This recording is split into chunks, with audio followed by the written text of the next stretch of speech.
சீனாவில் இந்த கொரோனா வந்ததுலேருந்து சீனாவில் என்ன வைரஸ் வந்தாலும் இப்போ அதை நியூஸ் போடுறது ஒரு ஃபேஷன் ஆகிடுச்சு. அந்த லிஸ்ட்டில் வரக்கூடிய அடுத்த வைரஸ் தான் ஹியூமன் மெட்டானியூமோ வைரஸ் அப்படின்னு சொல்லிட்டு, இது பயங்கரமாக ஆபத்தா அப்படின்லாம் நியூஸ் வந்துட்டுருக்கு.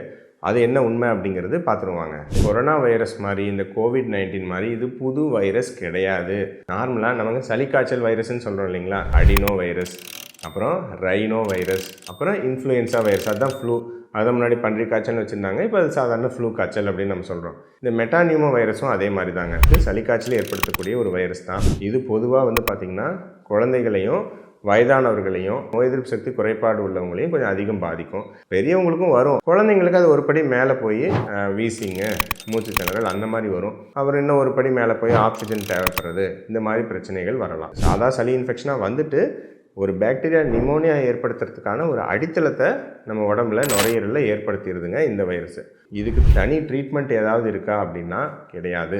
சப்போர்ட்டிவ் கேர் தான். இதில் செகண்டரி பாக்டீரியல் இன்ஃபெக்ஷன்ஸ் வரதுக்கான வாய்ப்புகள் இருக்கிறதுனால கூடுதலாக பாக்டீரியா இன்ஃபெக்ஷன்ஸ் தொற்று ஏற்படாமல் இருக்கிறதுக்கு ஆன்டிபயோட்டிக் மருந்துகள் கொஞ்சம் பரிந்துரைக்க வேண்டி இருக்கலாம்.